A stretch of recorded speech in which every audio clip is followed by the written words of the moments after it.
कैसे हो बच्चों? Welcome back on my YouTube channel physics classes by RB Garg. बच्चों, आज हम 11th क्लास से इम्पोर्टेंट टॉपिक एक्सेलरेशन स्टार्ट करेंगे। सेकेंड यूनिट काइनेमैटिक्स का टॉपिक है एक्सेलरेशन। तो एक्सेलरेशन जो वर्ड है, टॉपिक है, ये आप 9th क्लास में भी पढ़ करके आए हैं, आपने सुना है, फैमिलियर है एक्सेलरेशन से। एक्सेलरेशन जो वर्ड है एक्सेलरेटर से बना है, एक्सेलरेटर से। एक्सेलरेटर आपने देखा बाइक में, गाड़ियों में, जिससे स्पीड को कंट्रोल किया जाता है, स्पीड को इंक्रीज या डिक्रीज करते हैं, उसको हम एक्सेलरेटर भी कहते हैं। तो मतलब ऐसा कह सकते हैं किसी भी गाड़ी की वेलोसिटी को चेंज करना एक्सेलरेशन कहलाता है, एक्सेलरेटर कहलाता है। तो डेफिनेशन की अगर बात करें, the rate of change of velocity of a body is known as the acceleration of the body, और इसे स्मॉल a से रिप्रेजेंट करते हैं, that is equal to change in velocity divided by time, or you can say v minus u by t. Here v is final velocity of the body और u is initial velocity of the body, initial velocity of the body, मतलब final minus initial divided by time, that is known as the acceleration of the body। और आपको पहले भी मैंने बताया, physics में बिना यूनिट के आपको कुछ भी नहीं लिखना, तो यहाँ आप यूनिट भी जरूर लिखेंगे। वेलोसिटी की जो यूनिट है मीटर पर सेकंड और टाइम की यूनिट सेकंड है, तो आप इसको मीटर पर सेकंड स्क्वायर लिख सकते हैं, metre per second square. This is all about the acceleration of the body. तो यहाँ काइनेमैटिक्स के जो न्यूमेरिकल हैं उनमें मोस्टली यूनिट्स का बड़ा इंपॉर्टेंट रोल है, क्योंकि जो भी क्वेश्चन आपको दिए होंगे उनकी यूनिट्स एसआई सिस्टम में गिवन नहीं होती मोस्टली। तो आपको यूनिट को कन्वर्ट करना जरूर आना चाहिए, किस तरह से यूनिट को एसआई सिस्टम में कन्वर्ट करेंगे। जिस तरह से वेलोसिटी की एसआई सिस्टम के अकॉर्डिंग जो यूनिट है वो मीटर पर सेकंड है, बट कई न्यूमेरिकल में जो गिवन है वो किलोमीटर पर आवर्स होगी। तो किस तरह से आप उसको कन्वर्ट करेंगे और उसके बाद आप उसे यूज करेंगे न्यूमेरिकल में। तो इसीलिए यूनिट आपको जरूर पता हो किस सिस्टम में गिवन है, कैसे उसको यूज करना है। तो इसीलिए फिजिक्स में जब भी कोई क्वांटिटी लिखते हैं यूनिट के साथ जरूर लिखें, और वो भी एसआई सिस्टम के अकॉर्डिंग। तो ये था acceleration, the rate of change of velocity is known as the acceleration of the body, और mathematically is equal to v by u by v minus u by t, and the unit is meter per second square. Here v is the final velocity of the body and u is the initial velocity of the body, initial velocity of the body. So student, next is type of acceleration, types of acceleration.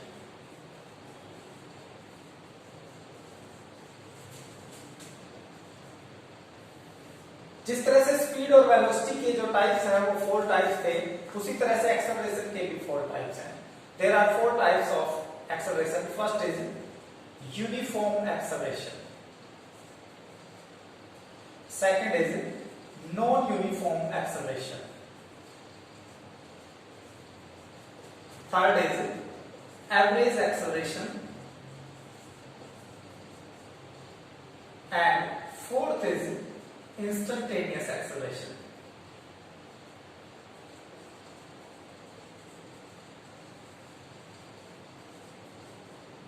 Acceleration.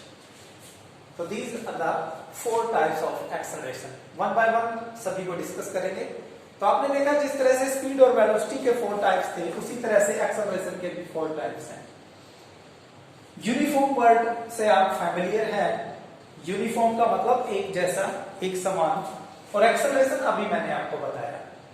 अगर कोई body अपनी velocity को equal change करे in equal interval of time, for example एक गाड़ी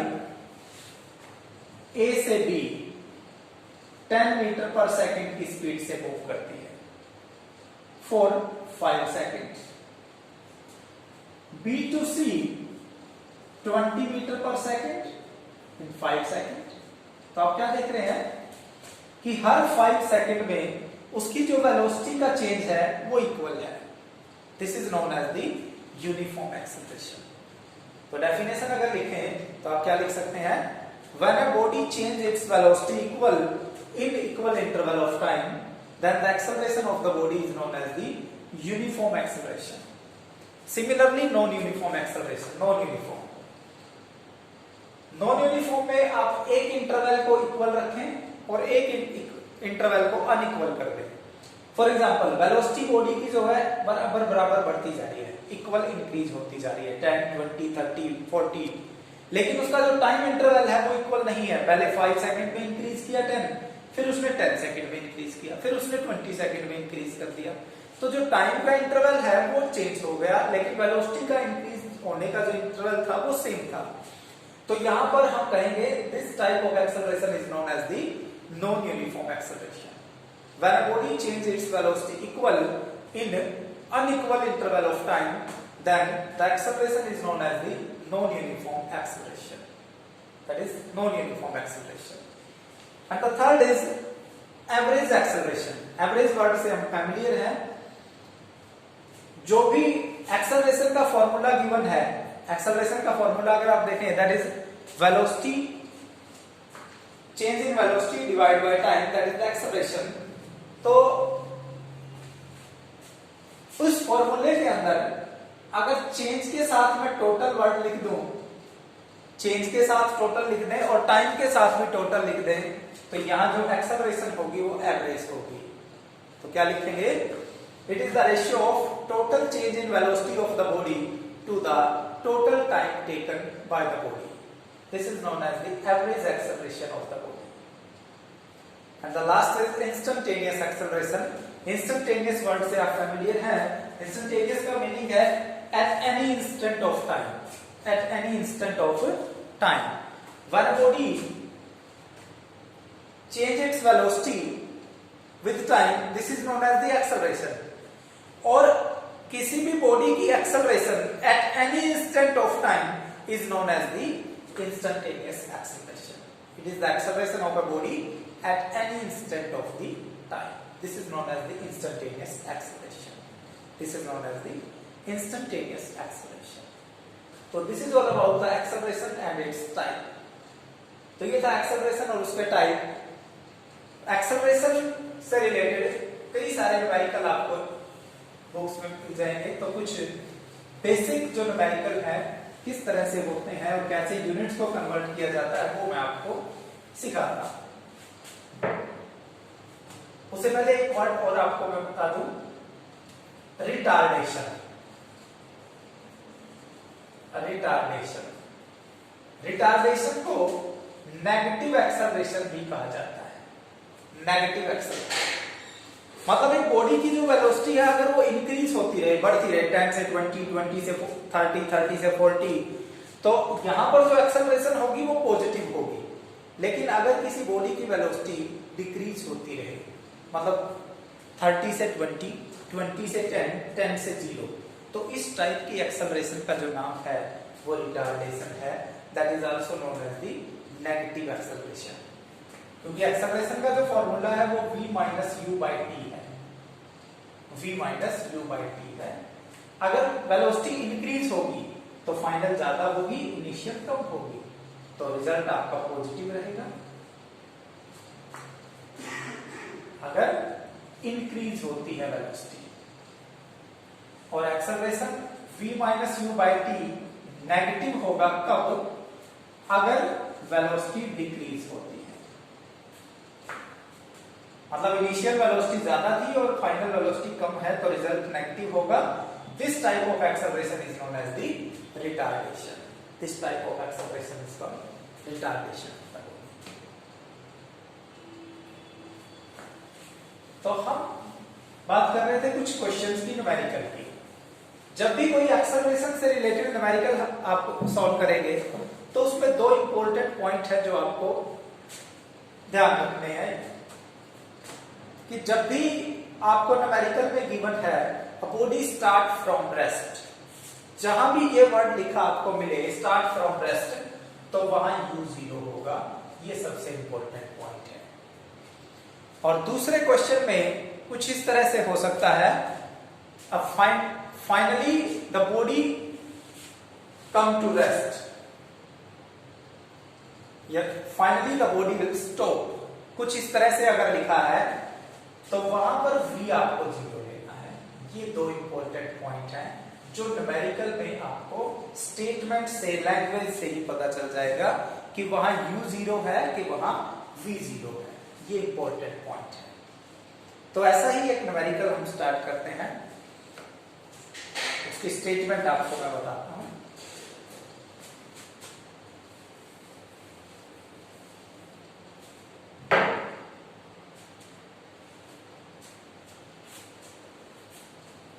A car start from rest. A car start from rest and increase its velocity to 54 kilometer per hour. 54 kilometer per hour in 5 minutes. In 5 minutes. दोबारा फिर repeat कर रहा हूं। A car start from rest, increase its velocity to 54 km per hour in 5 minutes. Find the acceleration of the car. Find the acceleration of the car. अभी मैंने बताया car start from rest, जहां भी लिखा हो start from rest तो इसका मतलब u 0 है। और बॉडी की जो स्पीड है कहां तक पहुंचती है 54 किलोमीटर पर आवर, तो ये v गिवन है और टाइम गिवन है 5 मिनट्स। आपको एक्सेलरेशन फाइंड आउट करना है, एक्सेलरेशन आपको फाइंड आउट करना है। तो अगर आप स्टेटमेंट को पढ़ के गिवन वैल्यू को इस तरह से लिख लेते हैं तो अब आपके लिए थोड़ा इजी हो जाता है। स्टेटमेंट को पढ़ करके डायरेक्ट सोल्व करने की बजाय गिवन को इस फॉर्म में लिखते हैं तो थोड़ा सा देखने में आपको इजी लगेगा, बर्डन नहीं होता। बस स्टूडेंट्स को न्यूमेरिकल पढ़ना और उसको लिखने में बड़ा डिफरेंस रहता है। तो आप दूसरा स्टेप क्या है, जो यूनिट्स है वो चेक करें। System of units, kilometre per hour, ये एसआई सिस्टम नहीं है। टाइम मिनट्स में, ये एसआई सिस्टम नहीं है। तो आप सबसे पहले इनको एसआई सिस्टम में कन्वर्ट करें। चलिए 54 इंटू किलोमीटर पर आवर को अगर मीटर पर सेकंड में बदलेंगे 1000 डिवाइड बाय 3600, ये मीटर के लिए और ये सेकंड के लिए। जीरो कैंसल आउट, तो इसको आप सॉल्व करेंगे। 82, ये 5, this is 15 meter per second. 15 meter per second. Similarly time को कन्वर्ट करें, 5 मिनट्स है, सेकंड में बदलेंगे तो 300 सेकंड। तो अब हम न्यूमेरिकल को सोल्व कर सकते हैं क्योंकि आपने इसको स्टैंडर्ड सिस्टम में कन्वर्ट कर दिया। एक्सेलरेशन का फॉर्मूला देखें, v minus u by T. v minus u by T, v की वैल्यू 15, u 0 टाइम 300, 15 by 300 और 1 by 20 meter per second square. 1 by 20 meter per second square. This is the acceleration of the car. Numerical बड़ा easy है देखने में, लेकिन student क्या mistake करते हैं, वो सिस्टम ऑफ यूनिट को नहीं पहचान पाते हैं। सबसे इंपॉर्टेंट पॉइंट है सिस्टम ऑफ यूनिट को पहचानें, और अगर वो स्टैंडर्ड सिस्टम में नहीं गिवन है तो पहले आप उन्हें स्टैंडर्ड सिस्टम में कन्वर्ट करें, तभी किसी न्यूमेरिकल को आप सॉल्व करेंगे। Now, the next topic is graphical representation of motion.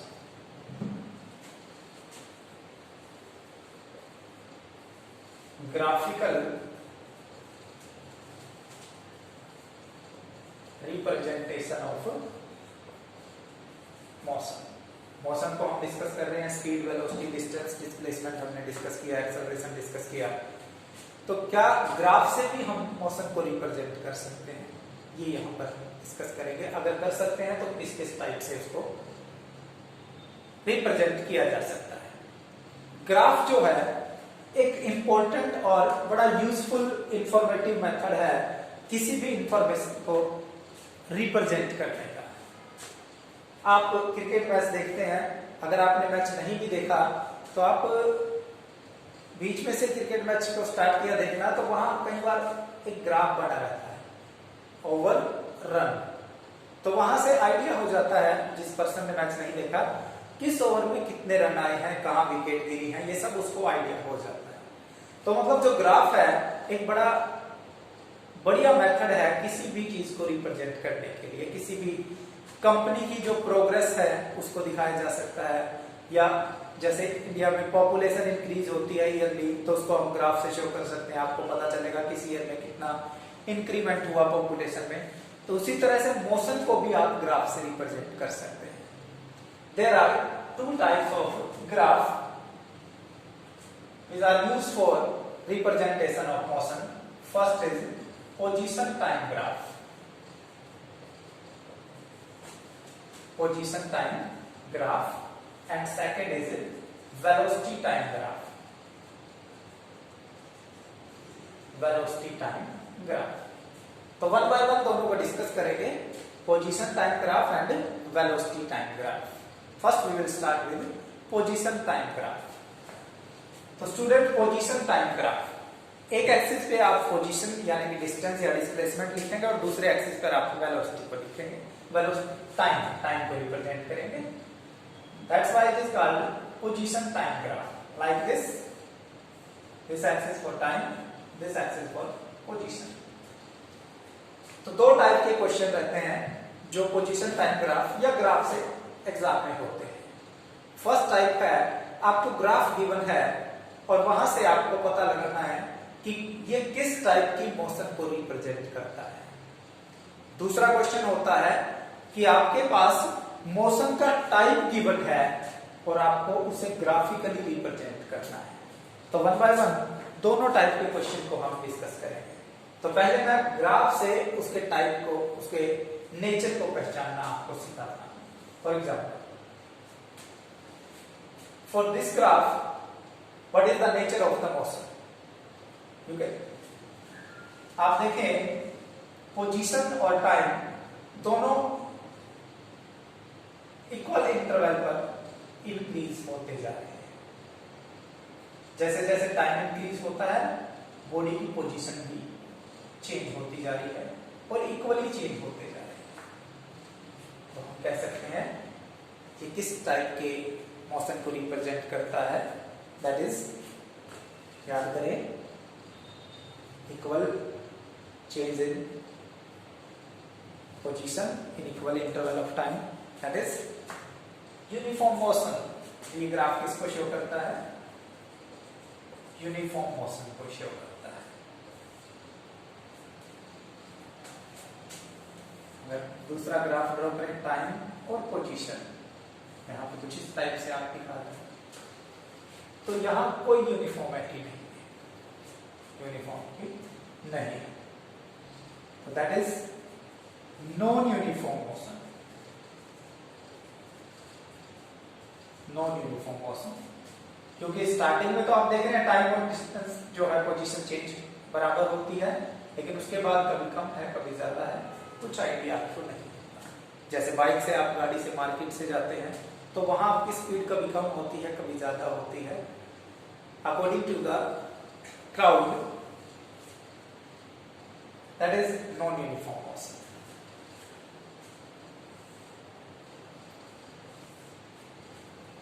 Third is time, position.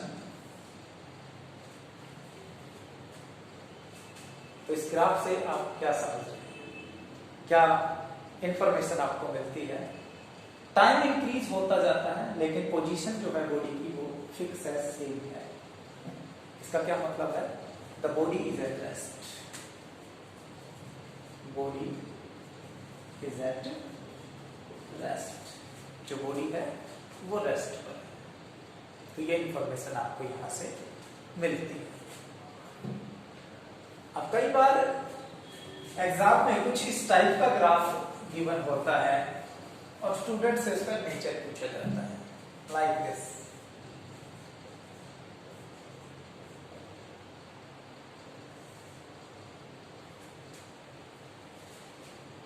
तो यहां स्टूडेंट आप देखें, मैंने इसके जो एक्सिस है उनको चेंज कर दिया। एक्स एक्सिस पर मैंने पोजीशन ली है और वाई एक्सिस पर टाइम। पहले क्या था, पहले एक्स एक्सिस पर मैंने टाइम लिया था और वाई एक्सिस पर पोजीशन ली थी, ये चेंज कर दिया। तो ऐसा करने से ग्राफ में क्या चेंज हुआ, नेचर में क्या चेंज हुआ, इसको आप बताएं। तो आप देखिए स्टूडेंट्स, यहां पर टाइम मान लेते हैं 10 सेकेंड था। इसके बाद जैसे ही ग्राफ को आप बढ़ा रहे हैं तो टाइम क्या होता जा रहा है, कम होता जा रहा है, डिक्रीज, और पोजीशन बढ़ती जा रही है, और टाइम कभी भी डिक्रीज नहीं होता।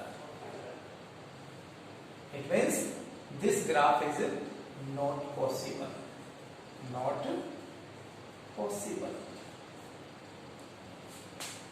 तो स्टूडेंट इस टाइप के क्वेश्चन जो है वो आपको किसी कॉम्पिटिटिव एग्जाम में भी मिल सकते हैं।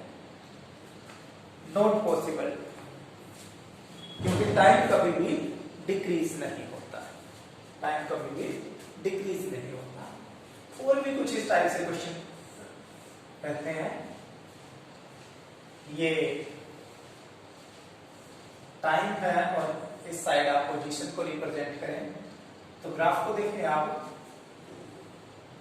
ये ग्राफ स्टार्टिंग में टाइम जो है बढ़ता जाता है और बाद में जो टाइम है वो डिक्रीज होता है, और फिर आप क्या कहेंगे, टाइम कभी भी डिक्रीज नहीं होता। Means this graph is not possible, not possible. तो स्टूडेंट्स थोड़ा सा वेरिएशन करके वो आपको कंफ्यूज कर सकता है जो एग्जामिनर है, बट आपको अवेयर रहना इस मामले में कि टाइम किस एक्सिस पर गिवन है, टाइम इंक्रीज है या डिक्रीज है, ये सबसे इंपॉर्टेंट पॉइंट है।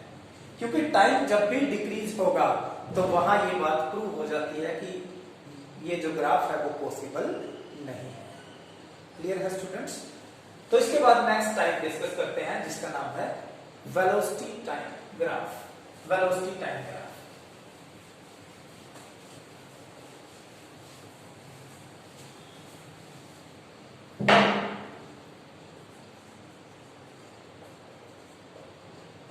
Second time.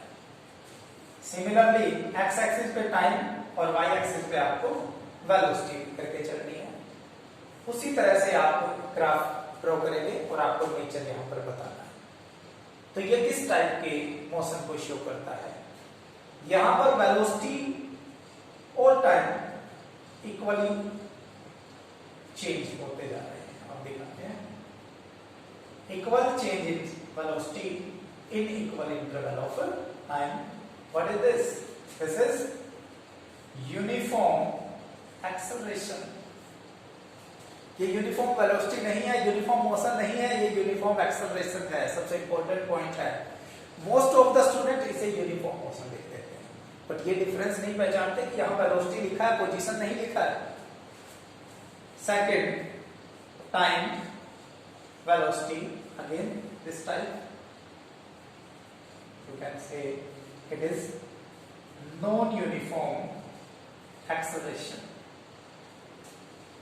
Third, time velocity. ये काफी इंपॉर्टेंट ग्राफ है। आप देखें टाइम इंक्रीज होता रहता है लेकिन वेलोसिटी की जो वैल्यू है वो फिक्स है, और वेलोसिटी सेम का मतलब क्या है, यूनिफॉर्म मोशन। ये इंपॉर्टेंट पॉइंट है स्टूडेंट कि यूनिफॉर्म मोशन का जो ग्राफ है वो पोजीशन टाइम ग्राफ में इस तरह का स्ट्रेट लाइन होता था पोजीशन टाइम में, लेकिन वेलोसिटी टाइम में ये ग्राफ यूनिफॉर्म मोशन को रिप्रेजेंट करता है। यूनिफॉर्म मोशन कहें और एक्सेलरेशन जीरो कहें, क्योंकि वेलोसिटी चेंज ही नहीं होती, और चेंज नहीं होगी तो एक्सेलरेशन आएगी कहां से, एक्सेलरेशन जीरो। Clear students? एक ग्राफ और ड्रॉ करते हैं, जरा उसके नेचर के बारे में डिस्कस करेंगे कि किस नेचर को शो करता है। time velocity like this. Not possible graph नहीं है ये, क्योंकि उसमें जो y एक्सिस था वहां पर टाइम दिया था, टाइम डिक्रीज होता था तो नॉट पॉसिबल था। यहाँ पर y एक्सिस पर वेलोसिटी या टाइम नहीं है, कहीं आप लिखते हैं नॉट पॉसिबल, ऐसा नहीं है। यहाँ पर वेलोसिटी है और वेलोसिटी टाइम के साथ डिक्रीज होती जाती है। वेलोसिटी डिक्रीज हो सकती है टाइम के साथ, और टाइम के साथ वेलोसिटी का डिक्रीज होना क्या कहलाता है? रिटार्डेशन कहलाता है। So this graph is known as the uniform retardation or uniform negative acceleration, इस तरह से इसको लिखा जा सकता है। So this is all about the graphical representation of motion। और भी कई तरह के ग्राफ हम ड्रॉ कर सकते हैं और उनके नेचर को जान सकते हैं। तो ट्राई करके स्टूडेंट्स, आज के लिए इतना ही।